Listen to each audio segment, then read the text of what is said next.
அன்பு நெஞ்சங்களே, அன்று இயேசு அவர் யார் என்று மக்கள் சொல்கிறார்கள் என்பதை தெரிந்து கொள்ளவும், சீடர்கள் என்ன புரிந்து வைத்துள்ளார்கள் என்பதை அறிந்து கொள்ளவுமே நான் யார் என்ற கேள்வியை எழுப்பினார்.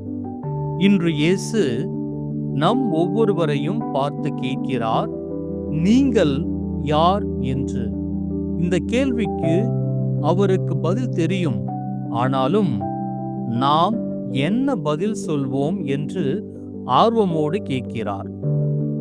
நாம் சொல்லும் பதில் இயேசுவின் சீடர் என்றும் இயேசுவின் பிள்ளை என்றும் கூற நினைக்கிறோம். மகிழ்ச்சிதான்.